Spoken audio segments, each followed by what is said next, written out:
Alhamdulillahi Rabbil Alamin wa salatu wa salamu ala Rasulillahi sallallahu alayhi wasallam, amma ba'd.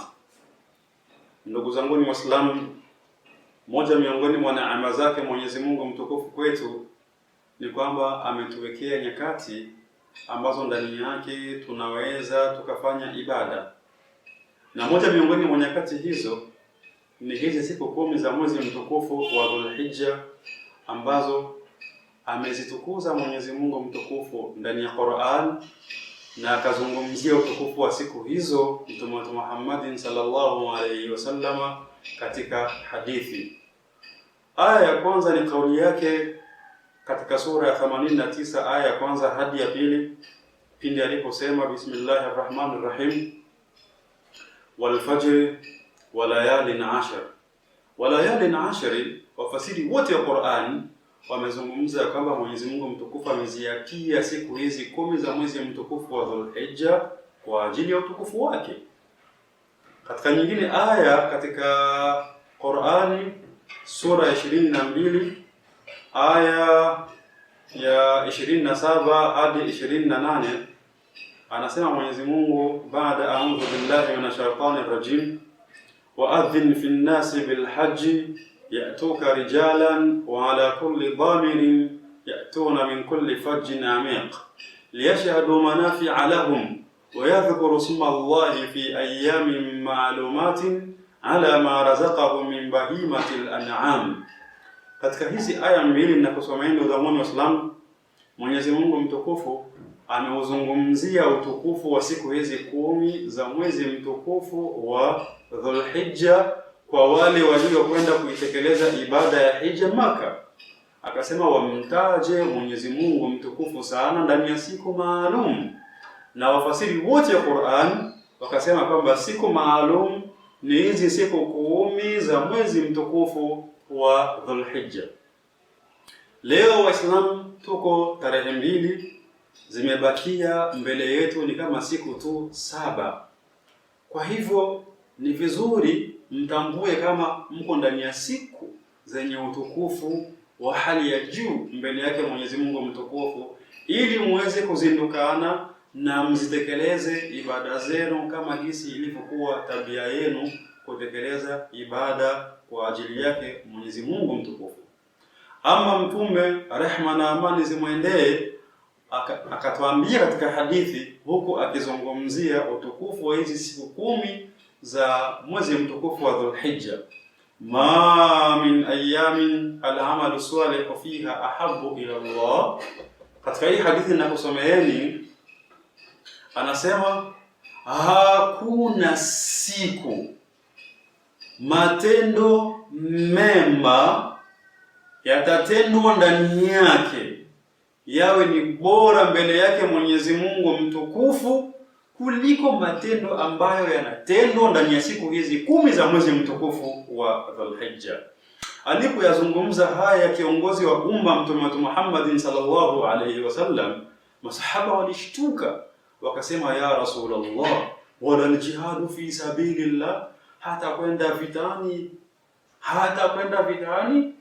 kwa sababu walitambua ya kwamba kwenda vitani kwa ajili yake Mwenyezi Mungu mtukufu ni kitendo kilichokuwa bora mbele yake Mwenyezi Mungu, na wala hakuna kitendo kama vile hicho. Lakini sikilizeni jibu la Mtume Muhammad sallallahu alayhi wasallam, wala jihadu fi sabilillah, hata kwenda jihadun fi sabilillah, aliyokwenda jihadun fi sabilillah bado ibada yake hii haijafikiria ujira na thawabu ibada ambayo Muislamu anaitenda ndani ya hizi siku 10 za mwezi mtukufu wa Dhulhijja. Hii ni kuonesha ya kwamba ibada Muislamu anaitenda ndani ya hizi siku 10 za mwezi mtukufu wa Dhulhijja ni bora kuliko ibada zinazotendwa ndani ya siku zingine za mwaka. Hata mwezi mtukufu wa Ramadhani, ndugu zangu Waislamu, bado haujafikiria utukufu siku hizi 10 za mwezi mtukufu wa Dhulhijja, bado ma min ayamin, bado kabisa, isipokuwa tu ule usiku wa Lailatul Qadri ndani ya mwezi mtukufu wa Ramadhani ndio ni bora kuliko hizi siku 10 za mwezi mtukufu wa Dhulhijja. Lakini Ramadhani kama Ramadhani bado haijafikiria utukufu siku hizi 10 za mwezi mtukufu wa Dhulhijja. Ndugu zangu Waislamu, subhanallah, zindukaneni mtambue ya kwamba mko ndani ya siku, sio siku za kawaida. Hizi siku ambazo za kawaida, namna gani tunatakiwa kuzipokea enyi Waislamu? Na ndiyo mada yangu siku hii ya leo. Siku hizi 10 za mwezi mtukufu wa Dhulhijja tunatakiwa kuzipokea kwanza kwa amali zilizokuwa njema.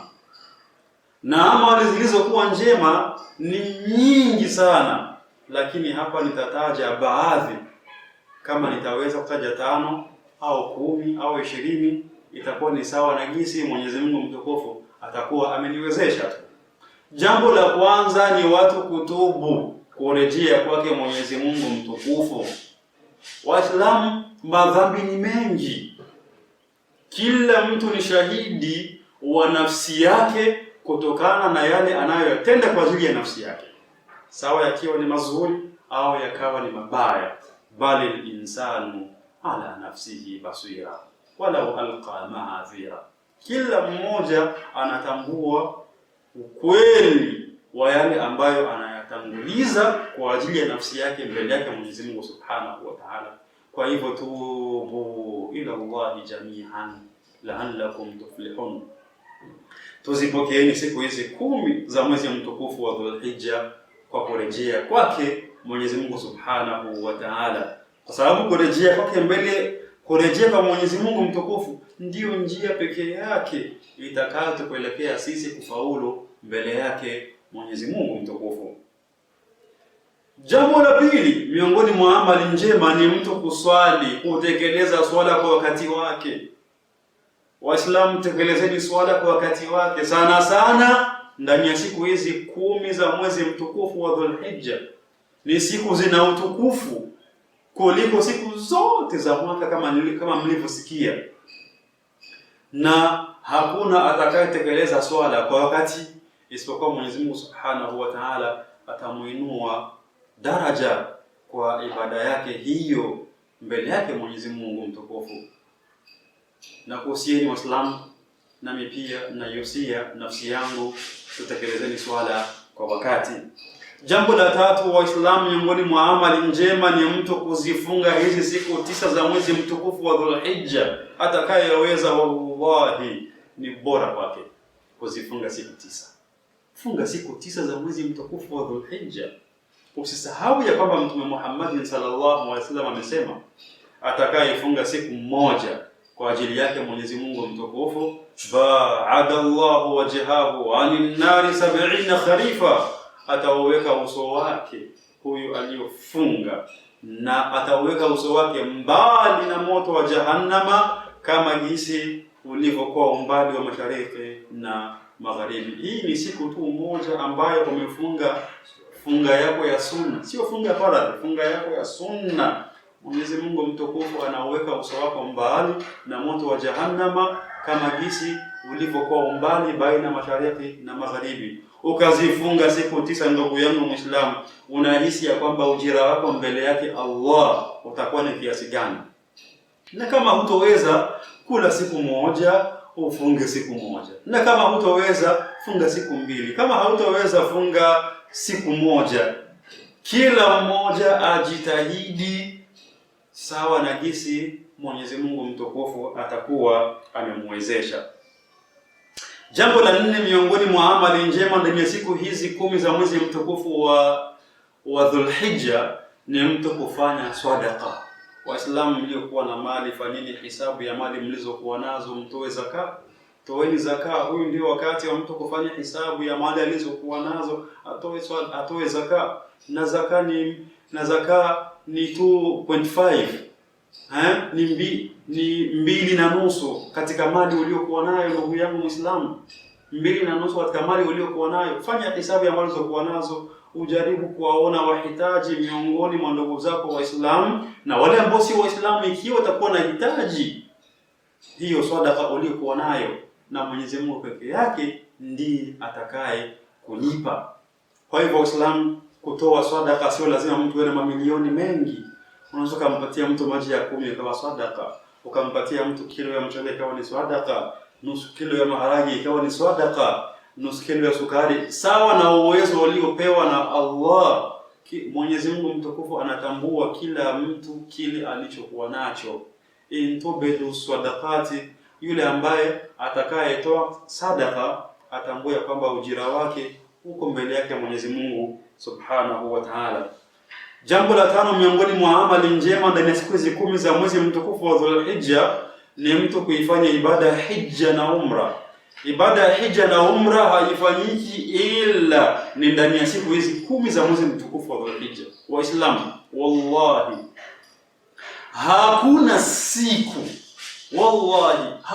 siku ibada zote za Kiislamu zimekusanyika ndani yake kama hizi siku 10 za mwezi mtukufu wa Dhulhijja.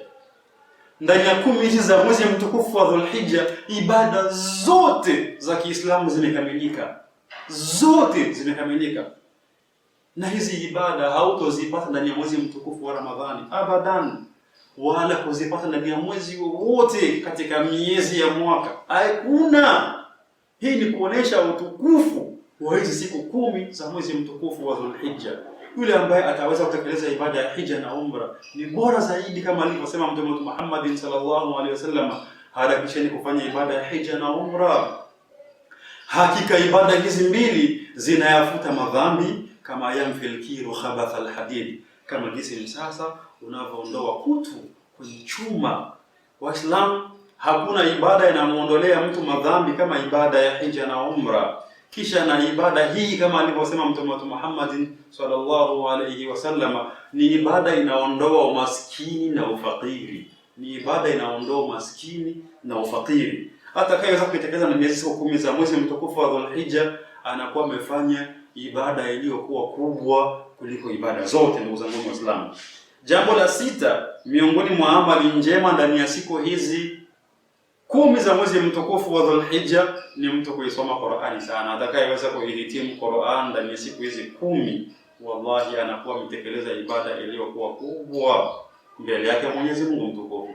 Na kama hukuweza kuihitimu Qur'an ndani ya siku hizi 10, soma Qur'ani kiasi ambacho Mwenyezi Mungu mtukufu atakuwezesha, na ukumbuke ya kwamba man qara'a harfan fi kitabillah falahu hasana wal hasanatu bi'ashri amthaliha.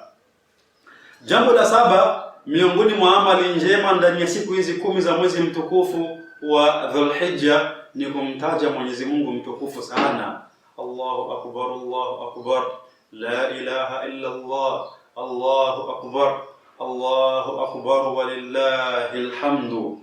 Haya ni kwa sababu ya hadithi iliyopokelewa na Ibn Umar radhiyallahu anhuma. Anasema Mtume Muhammad sallallahu alaihi wasallam ya kwamba hakuna siku zilizokuwa na utukufu mbele yake Mwenyezi Mungu mtukufu kuliko hizi siku 10 za mwezi mtukufu wa Dhulhijja. Fa akthiru fihinna min at-takbir wat-tahlil wat-tasbih, zidisheni sana kumtaja Mwenyezi Mungu Subhanahu wa Ta'ala. Unatembeza motokari yako, mtaje Allah, Allahu akbar, Allahu akbar, la ilaha illa Allah, Allahu akbar, Allahu akbar walillahil hamdu. Ukiwa kazini hivyo hivyo, ukiwa sokoni hivyo hivyo, ukiwa barabarani hivyo hivyo, ukiwa nyumbani kwako, waamrishe watoto zako, wake zako au mke wako. Jambo la 8 miongoni mwa amali ambazo Muislamu anatakiwa kuwa nazo ndani ya siku hizi 10 za mwezi mtukufu wa Dhulhijja ni mtu kuisaumu ile siku ya Arafa. Siku ya Arafa Waislamu ni tarehe 9. Leo ni tarehe 2, mbele yetu zinabakia ni siku 7. Tarehe 9 ndiyo siku ya Arafa. Siku ya Arafa, siku ambayo Mtume Muhammad sallallahu alayhi wasallam amesema, ahtasibu ala Allah an yukaffira as-sana allati qabla was-sana allati ba'da. Ni siku moja ambayo mtu akiisaumu anavutiwa madhambi yake aliyotanguliza katika mwaka umemalizika, na anavutiwa madhambi ya huyu mwaka ambao anakwenda kuumaliza. Ndugu zangu Waislamu, hiyo ni saumu ya siku tu moja. Kama mtu hakuweza kufunga zile siku 9 za mwezi mtukufu wa Dhulhijja, basi alaqali yafunge tu hiyo siku moja ya Arafa. Afunge hiyo siku moja ya Arafa. Au kama ataweza kufunga siku moja, anakula ingine siku. Sawa na uwezo wake, kila mtu anajaribu kujikurubisha mbele yake Mwenyezi Mungu mtukufu sawa na uwezo aliopewa na Mwenyezi Mungu mtukufu. Kisha jambo la 9 miongoni mwa matendo ambayo Muislamu anatakiwa kuwa nayo ndani ya siku hizi 10 za mwezi mtukufu wa Dhulhijja ni al-iktharu biqawli la ilaha illa Allah wahdahu la sharika lahu lahul mulku wa lahul hamdu wa huwa ala kulli shay'in qadir. Haya maneno nimekutajiri ndugu zangu Waislamu, ndiyo maneno alikuwa Mtume Muhammad sallallahu alayhi wasallama akitumia ndani ya tarehe 9 sana, hali ya kuwa ni siku ya Arafa. La ilaha illa Allah wahdahu la sharika lahu lahul mulku wa lahul hamdu wa huwa ala kulli shay'in qadir. La ilaha illa Allah wahdahu la sharika lahu lahul mulku wa lahul hamdu wa huwa ala kulli shay'in qadir. Unakwenda kazini ukikariri haya maneno, uko nyumbani kariri haya maneno, watoto zako nyumbani unakariri haya maneno, mkeo nyumbani hivyo hivyo. Kwa ukweli maneno ni mengi sana ya kutumia hiyo siku, lakini haya ndiyo mama wa maneno yote, kwa kuwa ni maneno aliyatumia sana Mtume Muhammad sallallahu alaihi wasallam, na wakayatumia manabii wote waliokuja kabla yake Muhammadun sallallahu alaihi wasallam. Jambo la 10 ambalo ndio nitasimamia kulingana na muda wangu mdogo ni jambo ambalo linaambatana na kuchinja ndani ya siku hizi 10 za mwezi mtukufu wa Dhulhijja. Na ibada hii ya kuchinja haifanyiki ila ni ndani ya tarehe 10. Ndani ya tarehe 10 siku hiyo ndiyo tunaziaga zile siku za utukufu tulikuwa tukiishi yemo ndani yake. Tunaaga zile siku 10. Wako wale ambao ndani ya siku hiyo Mwenyezi Mungu Subhanahu wa Ta'ala atawaandika miongoni mwa watu ambao waliofaulu. Naomba Mwenyezi Mungu Subhanahu wa Ta'ala aniandike mimi na ninyi na Waislamu wote duniani miongoni mwa watu ambao watakuwa wamekubaliwa ibada zao hiyo siku ambayo mali wala watoto havitomsaidia yoyote mbele yake Mwenyezi Mungu Subhanahu wa Ta'ala, ila yule aliyekwenda mbele yake Mwenyezi Mungu mtukufu na amali iliyokuwa njema na moyo uliosalimika na mifundo na uchafu wa tabia na uchafu wa roho na uchafu wa zina na uchafu wa shirki na machafu yote. Hakuna atakayesalimika siku ya Kiyama isipokuwa ni yule ambaye moyo wake aliusafisha kutokana na machafu yote atakiwa kujiepusha nayo hapa duniani. Ndugu zangu Waislamu, tarehe 10 ni siku ya kuchinja. Yule ambaye kuanzia sasa anatambua ya kwamba atachinja tarehe 10, atambue ya kwamba ziko baadhi ya ibada kwake ni muhimu kuzitekeleza. Miongoni mwa ibada hizo ni yeye kutokata kucha zake wala kuzinyoa nywele zake, kama alivyosema Mtume Muhammad sallallahu alayhi wasallam. Na sababu kuhusu haya tulizitaja katika madarasa yetu ambayo yalitangulia. Kwa hiyo mtu anaweza akarudia katika yale ambayo tuliyazungumza siku za huko nyuma, atatambua ni kwa nini tumetakiwa kutokata kucha zetu wala kunyoa nywele ikiwa tuna manuizi ya kuchinja hiyo tarehe 10. Naomba Mwenyezi Mungu Subhanahu wa Ta'ala aniwezeshe mimi na ninyi ndugu zangu Waislamu na Waislamu wote duniani kutekeleza haki zake Mwenyezi Mungu Subhanahu wa Ta'ala, hasa ndani ya siku hizi 10 zenye utukufu wa hali ya juu waliotangulia mbele ya haki, na ndugu zetu wote Waislamu waliolazwa makaburini. Mwenyezi Mungu mtukufu tunamuomba aweze kuwarehemu, awasamehe madhambi yao na aweze kuwaingiza katika jannatu al-firdausi nuzula. Mlikuwa na ndugu yenu Mheshimiwa Omari. Wassalamu alaikum wa rahmatullahi wa barakatuh.